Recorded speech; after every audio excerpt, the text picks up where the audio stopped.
você, o Brasil tem 11 projetos, né, para fabricação do imunizante. Bolsonaro defende que vacinas sejam comprovadas cientificamente antes de ser adquiridas aí pelo governo. O governador do estado de São Paulo defende que todos os brasileiros sejam vacinados, né? E a comissão externa da Câmara debate a vacinação. Essas notícias você acompanhou aqui durante esta semana. E Elias Teixeira continua falando sobre o assunto, continua falando sobre vacina hoje. Olá, Elias. Olá, Patrícia. Patrícia, hoje eu vou falar sobre vacina de novo. Esse tema ainda está em pauta com forte discussão, mesmo a vacina não estando pronta e própria para ser distribuída. Não existe hoje no Brasil uma vacina contra o Covid-19 validada pelos órgãos reguladores. Para se ter uma ideia, o Brasil tem ao menos 11 projetos de candidatas à vacina contra o Covid-19. Todos esses projetos estão sendo desenvolvidos em universidades e instituições de pesquisa públicas do país. Os projetos para criar um imunizante nacional contra o Covid-19 ainda estão em fases iniciais de pesquisa. Não há previsão de que entrem em testes com humanos ou de que tenham seus estudos concluídos antes das candidatas estrangeiras que estão mais avançadas. O presidente Jair Bolsonaro falou ontem a apoiadores que há essas outras vacinas em estudo no Brasil e afirmou não ser prudente comprar por antecipação alguma vacina sem comprovação científica. Ele também defendeu que haja investimentos na cura, também com medicamentos. São várias empresas, universidades, que estão aí buscando a vacina para o Covid. O que a gente tem que fazer aqui é não querer correr, não querer atropelar. Não querer comprar dessa ou daquela sem nenhuma comprovação ainda. E a gente aguarda, logicamente, para melhor falar sobre esse assunto, a publicação disso numa revista científica. Tá? Mas hoje vou estar com o ministro Pazuello da Saúde para tratar desse assunto, e porque temos uma jornada pela frente onde parece que foi judicializada essa questão, e eu entendo que isso é uma questão de justiça, isso é questão de saúde acima de tudo. Não pode um juiz decidir se você vai ou não tomar vacina, isso não existe, né? E nós queremos buscar a solução para o caso. Agora, pelo que tudo indica, né? Todo mundo diz que a vacina que mesmo demorou até hoje foram 4 anos. Eu não sei por que correr em cima dessa. Eu dou minha opinião pessoal. Não é mais barato nem fácil investir na cura do que até na vacina, ou jogar nas duas, mas também não esquecer a cura. Por exemplo, eu sou um testemunho. Eu tomei a hidroxicloroquina, outros tomaram ivermectina, outros tomaram anita, e deu certo. E pelo que tudo indica, todo mundo que tratou precocemente com uma dessas 3 alternativas aí, foi curado. Bem, Patrícia, até agora parece que a pandemia tem sido levada para o campo político, inclusive com peso forte em debates em pleno ano eleitoral. Até nas eleições norte-americanas, o atual presidente Donald Trump é questionado por seu opositor Joe Biden sobre a maneira como enfrentou a pandemia e as questões econômicas. Diante de retórica e narrativas de cunho político, a população acaba desacreditando um pouco do fato de que tudo isso será para o bem de todos. Ontem, durante uma entrevista, o governador de São Paulo, João Dória, disse o seguinte, abre aspas, só voltaremos ao normal depois que todos forem vacinados, fecha aspas. E não só isso, Patrícia, o governador também disse que deseja que todos os brasileiros tomem essa vacina. O fato de um governador de estado com essa fala extrapola o âmbito de suas atribuições e competências. O que é feito pela nação é feito em nível federal.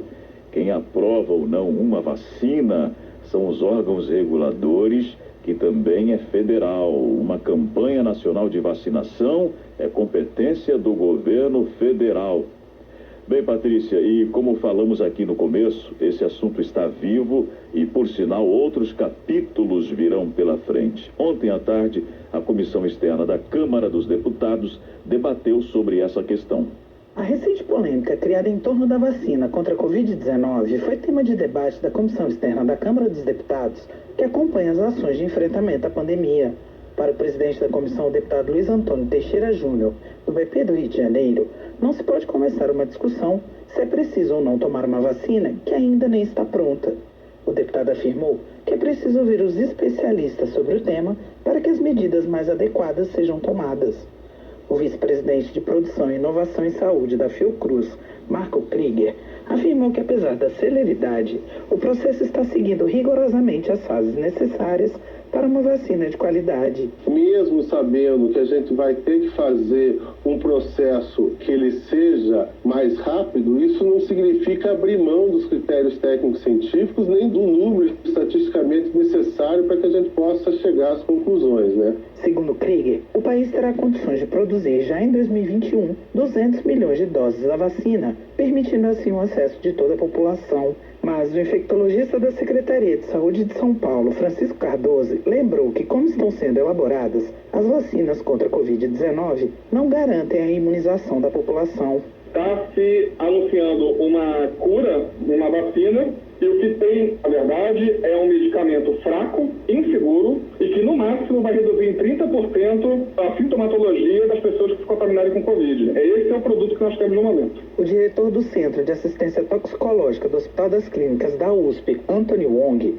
lembrou que as fases 1 e 2 do processo de criação de vacinas servem justamente para garantir que elas não façam mal à saúde e para definir qual a melhor dosagem, capaz de garantir a imunização. A deputada Jandira Fegali, do PCdoB do Rio de Janeiro, reiterou seu apoio à Fiocruz e ao Instituto Butantan, lembrando que no Brasil os mais atingidos pela Covid-19 estão justamente entre os mais pobres, e a criação de uma vacina que será acessível a todos não deve ser tema de rejeição prévia, como está acontecendo atualmente nas redes sociais. Ter a vacina é fundamental, ela deve ser equitativa, ela deve ter acesso universal. No SUS, devemos estimular que as pessoas queiram a vacina, que elas busquem ser vacinadas e que a gente só vai liberar quando tiver eficácia, segurança e imunogenicidade, segundo as estratégias das autoridades sanitárias e segundo as estratégias que nós vamos conseguir desenvolver no Brasil e acreditando na ciência, nas instituições públicas brasileiras. Já o deputado Jorge Sola, do PT da Bahia, lamentou que o rigor técnico exigido para a vacina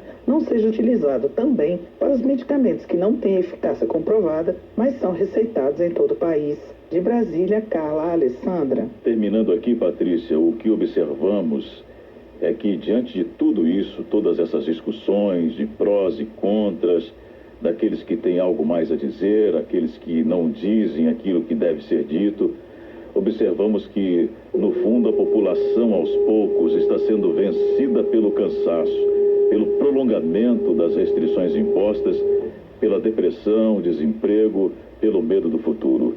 É diante dessa fragilidade emocional que qualquer ser humano seria capaz de tudo para ter sua vida de volta. Está acontecendo uma espécie de manipulação generalizada e isso não é um bom sinal. O vírus se tornou o sequestrador da liberdade e o preço a pagar pela volta à normalidade é a vacinação. Ou seja, parece não restar escolha. Só a vacina poderá salvar.